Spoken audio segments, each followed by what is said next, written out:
నేను చాలా కాలం బడికి వెళ్ళా, స్కూల్కి వెళ్ళా. చాలా కాలం అంటే 7 సంవత్సరాలు దాకా ఇంచుమించు. నథింగ్ బడి. మనకు అసలు స్కూల్కి దారే తెలీదు. ఒకవేళ నన్ను స్కూల్కి తీసుకెళ్తే నాకు ఒకటే తెలుసు, బడికి అని చెప్పి మా నాన్న వాళ్ళు ఇంట్లో దబాయించి తీసుకెళ్తే ఏడ్చేవాడిని. ఏమని? ఓయమ్మా నేను చచ్చిపోతా అంటే చాలు మా నాయన నీకు దండం పెడతా, నీకు స్కూల్ ఉద్యోగం 10 వెళ్ళిపోతా పద అనేవాడు. నాకు ఒకరోజు సూర్యోదయం అయింది. అది ఎందుకు అయ్యింది? మా పక్కింటి వాళ్ళంతా స్కూల్కి వెళ్తున్నారు, ఇట్లాగే స్కూళ్ళు ఓపెన్ చేశారు. వాళ్ళు టక్కు టై షూట్ బూట్ వేసుకుని బ్యాగ్ తెచ్చుకొని వెళ్తున్నారు. నాకు వాళ్ళని చూస్తే వచ్చేసింది వైరాగ్యం. కొంతమందికి వచ్చేస్తుంది వైరాగ్యం. బాబా, ఈ వైరాగ్యాలన్నీ పక్కన పెట్టండి. ఆ మధ్య ఒక ఆయన సేవ సేవ సేవ అన్నయ్య, అసలు నేను మిమ్మల్ని చూసినప్పుడల్లా నీలాంటి సేవ చేయాలనుకుంటున్నాను అన్న. ఊరి నాయన ఆగరా నాయన, కొంచెం నిలబడరా, చేస్తూనే ఉండరా, వింటారా వైరాగ్యం.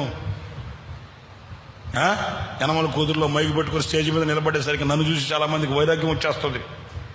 అబ్బా, ఈ స్టేజ్కి రావడానికి ఏ స్టేజీలో నుంచి వచ్చామో తెలియదు వాళ్ళకి. ఏసన్న గారు లాగా సేవ చేయాలనుకుంటారు. ఏసన్న గారు లాగా సేవ చేయాలనుకున్న వాళ్ళకి నేను చెప్పేది ఒకటే, ఏసన్న గారు ఎక్కడి నుంచి సేవ చేశాడో అక్కడి నుంచి చేయాలి, అంతే కదా. దినకరన్ గారు లాగా సేవ చేయాలనుకుంటారు. అయితే దినకరన్ గారు ఎక్కడి నుంచి సేవ చేశాడో అక్కడి నుంచి రావాలి. రమేష్ అన్న లాగా చేయాలనుకుంటే రమేష్ అన్న ఎక్కడి నుంచి వచ్చాడో అక్కడి నుంచి రావాలి. ఇక్కడి నుంచి స్టార్ట్ అయితే ఎట్లా? ఈ రోజు నిలబడడానికి ఎక్కడి నుంచి పునాది ఎక్కడా? ఏంటండి,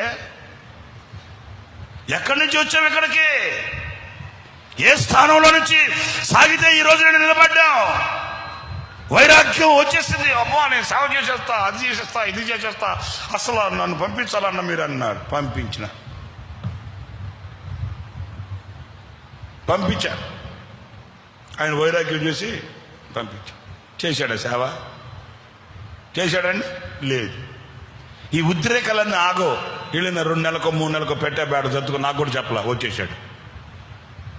నాకు కూడా చెప్పలా అన్న, నేను సేవ చేయలేను, ఇది కష్టంగా ఉంది నాకు కూడా చెప్పలా.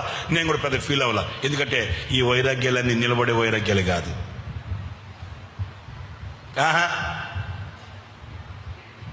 ఎవడన్నా ఏమని అనుకుంటారు అనుకోండి, నేను అనుకోవాలి. ఎందుకంటే ఇది ట్రైనింగ్ సెంటర్ అండి. ఈ ట్రైనింగ్ సెంటర్లో వచ్చేవాడు వస్తుంటాడు, నిలబడలేనోడు చెప్పడంటే వెళ్తా ఉంటే మనం పట్టించుకోకూడదు. ఆడెందుకు వెళ్ళాడు, ఈడెందుకు వెళ్ళాడు, ఈడంటే అనవసరం. ఈ ట్రైనింగ్ సెంటర్లో నిలబడగలిగిన వాడు దేవునిని హత్తుకుంటాడు, హత్తుకోలేని వాడు లోకాన్ని హత్తుకొని వెళ్ళిపోతుంటాడు, అంతే. దాని గురించి నేను కూడా పెద్ద ఫీల్ అవ్వాల. అరే ఏంటి నాకెందుకంటే ఆ దుడుకు, ఆ మాట అయ్యే అర్థం నాకు తెలుసు. కాకపోతే మనం కాదన్నాం అనుకోండి, నన్ను సల్లారు చేశారు, నేను అసలు ఉడుకు అన్నట్టు నన్ను సల్లారు చేశారు అంటారు కదా. సరేపో, దేవుడు వాడుకుంటే మంచిదే. లేడు, 3 వారాలు 4 వారాలు అన్నాడు. ఎందుకు రా నాయన ఈ వైరాగ్యం? ఇన్ని చేస్తే సావో, చెప్పండి, సావో రేవో, అంతే. దీనికి మరలా ఆల్టర్నేట్ ఏముండవు. సావో రేవో. నాకు కాలు ఇరిగి హాస్పిటల్లో పెట్టారు. నేను కనీసం మా ఇంటికి కూడా చెప్పలేదండి, మా వాళ్ళకు కూడా చెప్పొద్దని చెప్పానండి. దేవుడే దీనికి సాక్షి. మా వాళ్ళకి చెప్పొద్దు, వాళ్ళకి సంబంధం లేదు ఈ విషయాల్లో అని చెప్పాను. సరే, నన్ను ఆపరేషన్ చేసి రాడ్ వేసి పడుకోబెడితే నెల్లూరులో హొసన్న మందిరంలో ఉన్న పాస్టర్ గారు మా ఇంటికి తెలియపరిచాడంట, ఇట్లా మీ వాడికి దెబ్బ తగిలింది, మీ అబ్బాయికి యాక్సిడెంట్ అయింది, కాలు ఇరిగిపోయింది అట్లా. పాప మా అమ్మ, మా నాన్న, మా అన్న వాళ్ళంతా హడావుడికి వచ్చారు హాస్పిటల్ దగ్గరికి. బోర్ని ఏడ్చారు. ఏడిస్తే మా అమ్మ తల్లి కదా, ఉంటుంది కదా, ఏడ్చిన ఆయన ఏంటి ఇట్లా అంటే, ఏమైంది? కాలు ఇరిగింది, రాడ్ వేశారు, మరలా బాగోవచ్చు, సేవ చేస్తా, దానికి ఎందుకు మీరు అంటే అని ఏదో బాధపడ్డారు. బాధపడిన తర్వాత అయిపోయింది. సాయంకాలం 3 అయింది. నేను పిలిచి అన్నాను, ఇక మీరు బయలుదేరండి అన్నాను. అవును, దేవుడు దీనికి సాక్షి, నాతో ఉన్న సేవకులకు సాక్షి. 12 గంటలకో 1 గంటకో వచ్చారు ట్రైన్ దిగాళ్ళు. 3 గంటలకు అన్నాను బయలుదేరండి మా వెళ్ళిపోండి కన్నాను.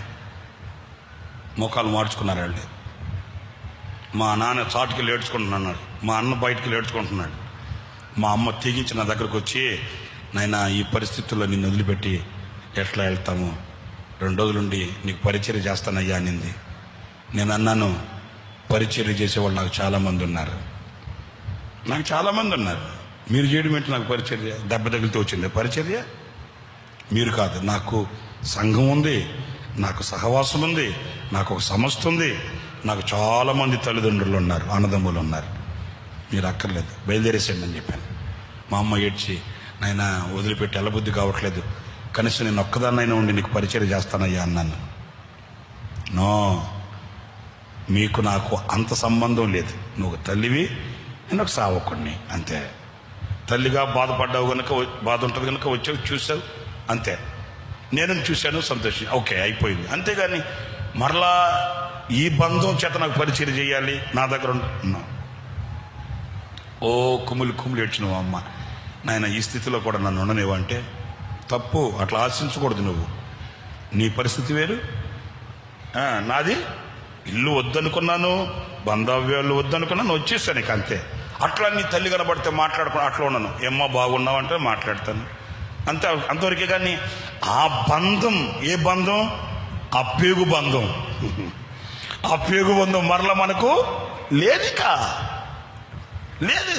నేను సేవకు వచ్చేటప్పుడు కూడా పెద్ద భక్తుడని చెప్పట్లే, నా స్థితి చెప్తున్నాను. నేను సేవకు వచ్చేటప్పుడు నా స్కూల్ సర్టిఫికేట్లు, నా టీసీలు, నా రికార్డ్స్ మొత్తం ముక్కలుగా చించి తగలబెట్టేసి వచ్చాను నేను సేవకి.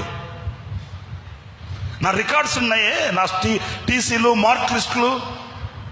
నేను అప్పుడు ఇంటర్మీడియట్ సెకండ్ ఇయర్ చదువుతున్నాను. నా పేపర్స్ అన్ని ముక్కలుగా చించి కాల్చి, మా వాళ్ళు అంటూనే ఉన్నారు, సేవ చేసుకోరా, అయ్యేం చేసేయరా అంటే ఒకటేమో చెప్పాను, సేవలో కష్టమైన, నష్టమైన, బాధ అయిన, మరణమైన ఏదైనా ఎదురైతే అది చేయలేక నేను మరల వెనక్కి తిరిగితే బ్రతకడానికంటూ నాకు ఒక ఆధారం ఉండకూడదు,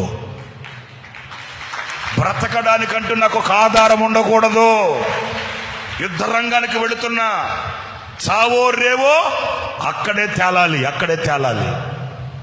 నేను నా దేవుని సన్నిధిలో సమయం వచ్చింది సబ్జెక్టులో చెప్తున్నానండి, నా దేవుని సముఖంలో చెప్తున్నాను. ఎన్నో శ్రమలు, ఎన్నో శోధనలు, ఎన్నో నిందలు, ఎన్నో బాధలు ఈ పరిచర్యలో నేను ఫేస్ చేశాను. కానీ ఏనాడు నాకు సేవలు ఇలా ఉంది అని నా రక్త బంధానికి ఏనాడు ఒక్క మొక్క లెటర్ రాసినట్లుగా, ఫోన్ చేసినట్లుగా, నేను విన్నపించుకున్నట్లుగా నా దేవుడే నాకు సాక్షి. ఎందుకంటే వచ్చిందే దీన్ని భరించడానికి వచ్చాను, నేను వచ్చిందే సహించడానికి వచ్చాను. ఇది తాత్కాలికమైన వైరాగ్యం కాదు.